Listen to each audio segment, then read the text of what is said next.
ദൈവതിരുനാമത്തിന് മഹത്വം ഉണ്ടാകട്ടെ. ഏവർക്കും ഹെർമിറ്റ്സ് ടോക്സിലേക്ക് സ്വാഗതം. ഇത് ഹെർമിറ്റ്സ് ടോക്സിന്റെ 1209 ദിവസം.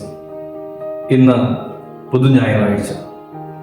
ഇന്നത്തെ വിശുദ്ധ ഏവൻഗേലിയോൻ ഭാഗം ശുദ്ധമുള്ള യോഹന്നാൻ 20 അധ്യായം 19 മുതൽ 31 വരെയുള്ളതായ തിരുവചന ഭാഗങ്ങളാണ്.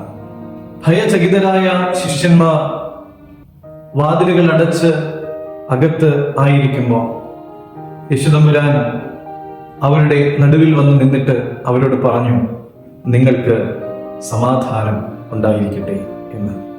പ്രിയമുള്ളവരെ, ഭയം നിറഞ്ഞതായ ആ ഇടം യേശുവിന്റെ സാന്നിധ്യം കൊണ്ട് ശാന്തിയുടെ തുറമുഖമായി മാറ്റപ്പെടുകയാണ്.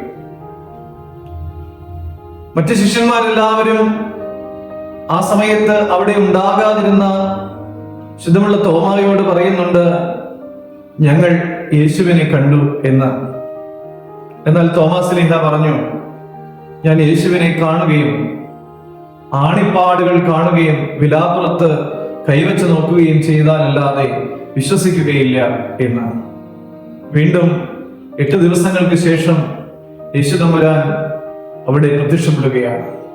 യേശുതമ്പുരാൻ തോമാശ്ലീഹായോട് പറയുന്നുണ്ട്, നീ അടുത്തു വാ, ഇത് കാണ്, വിലാപ്പുറവും കൈകളുമൊക്കെ നീ കാണും എന്ന്.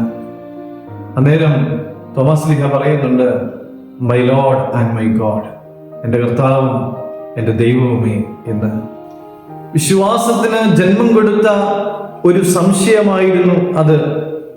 ചിലപ്പോഴൊക്കെ സംശയം നമ്മളെയും പിടികൂടാറുണ്ട്. മറ്റു ചിലപ്പോൾ ഭയം നമ്മളെ പിടികൂടിയിട്ട് ദൈവത്തെ കാണാൻ പോലും സാധിക്കാത്ത അവസ്ഥയിലേക്ക് നാം മാറ്റപ്പെട്ടു പോകാറുമുണ്ട്. പ്രിയമുള്ളവരെ, നമ്മുടെ കർത്താവ് നമ്മുടെ ചുറ്റിലും ഉണ്ട്, എപ്പോഴും നമ്മോട് കൂടെയുണ്ട്. നമ്മുടെ ഭയത്തെ ശാന്തിയിലേക്ക് കൊണ്ടുവരുവാനും നമ്മുടെ സംശയത്തെ വിശ്വാസത്തിലേക്ക് കൊണ്ടുവരുവാനും വേണ്ടിയിട്ട് കർത്താവ് പറഞ്ഞു, കാണാതെ വിശ്വസിച്ചവർ ഭാഗ്യവാന്മാർ എന്ന്. പ്രിയമുള്ളവരെ, നമുക്കൊന്നും കാണുവാനായിട്ട് സാധിക്കുന്നില്ല എങ്കിലും എൻ്റെ കർത്താവ് എൻ്റെ കൂടെ തന്നെയുണ്ട് എന്നുള്ളതായ ആ ഒരു ബോധ്യത്തിൽ നിന്നുകൊണ്ട് നമ്മുടെ ജീവിതത്തെ ക്രമപ്പെടുത്തുവാനായിട്ട് നമുക്കെല്ലാവർക്കും സാധിക്കട്ടെ. ദൈവം അനുഗ്രഹിക്കട്ടെ.